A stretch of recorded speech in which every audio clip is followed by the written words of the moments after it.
seeing many things. The first thing is that a lot of operators, they're discussing which MVNO strategy they should have. Should they have an open strategy saying everyone is welcome on the network?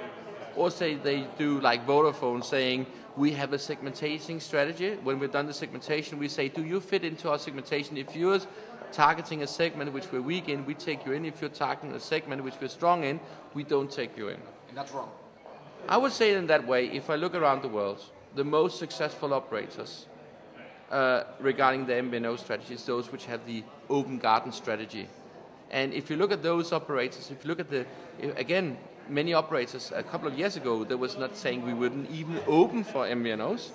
And if I look across Europe today, those operators which have created most shareholder values for the last 3 to 4 years is those operators which have had the most aggressive MVNO strategy. So we can see there's a link between how aggressive MVNO strategy you has an operator and how much shareholder value you're creating. I think that operators can learn a lot of what Orange have done, because it was a no-frill MVNO, Telmore in Denmark, who actually kicked Orange out of the Danish market.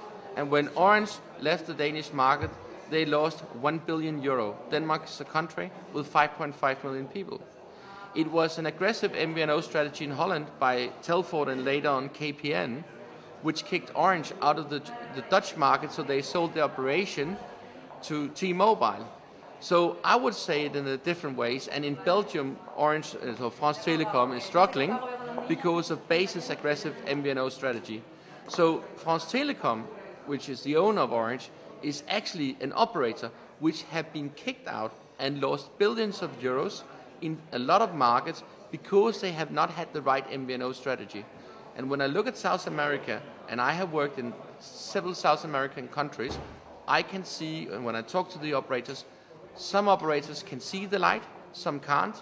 But I must actually say that I think those operators who understand the MVNO market really can create big shareholder value if they don't do what Orange have done. Yeah, and I think it's very interesting to look. If you look at South America, people ask me always, what's the future MVNO? We must remember, we are different people. We come from different cultures, different backgrounds. We all represent different segments.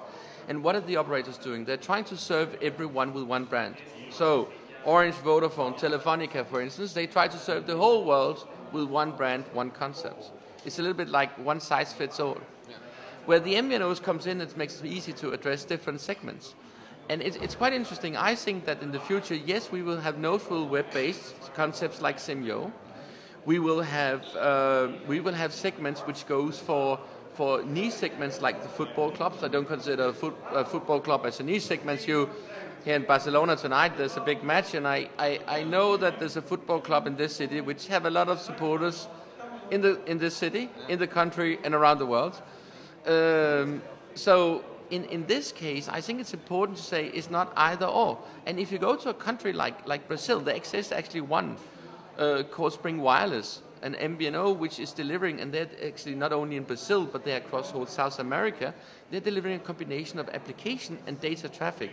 So what they're saying is a bundle of data traffic with an application to corporate clients. And if you go to Denmark, we even have a gay mobile, which is addressing the gay segments. And you can say, will that be a success in South America? I don't know, but in Brazil you have a big gay parade with more than 3 million people, so maybe in Brazil. So you will have different segments. We see tabloids, newspapers coming into this market, football clubs.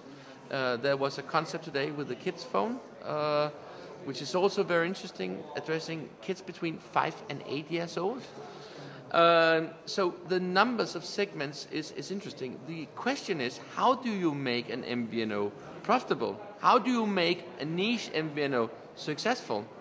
And that is by driving down your technology cost, by using an MVNE or creating it like E+ have done in Germany with Aldi, create like a sub-brand, and using these, and in that way, saying that the MVNO, he's focusing what he's good at, that is sales and marketing and distribution, and then there's a partner who handle the practical things. Definitely, I say operators have two choices. Either they have to launch their own MVNE, and if they're going to do that, they have to have some people who know something about it. It's not like something you do with the left hand. Another thing... Accept. And on the other side, alternative is to sign up with one of the MVNEs, which are in many countries, is saying, listen, you will be our MVNE arm. For instance, Orange have done that with Transatel in some countries. E Plus have established their own MVNE. O2, Telefonica, actually in Germany, have launched their own MVNE arm. You see Sunrise in Switzerland have launched their own MVNE arm. TDC in Denmark have launched their own MVNE arm. Network Norway in Norway have launched their own MVNE arm. So there's tons of cases where operators do it. And again, it depends on the country. It depends on the skills of the people you have in your operation. You know, are they capable to do it or not? But I think time to market is critical here, and it's about doing these things and doing it fast.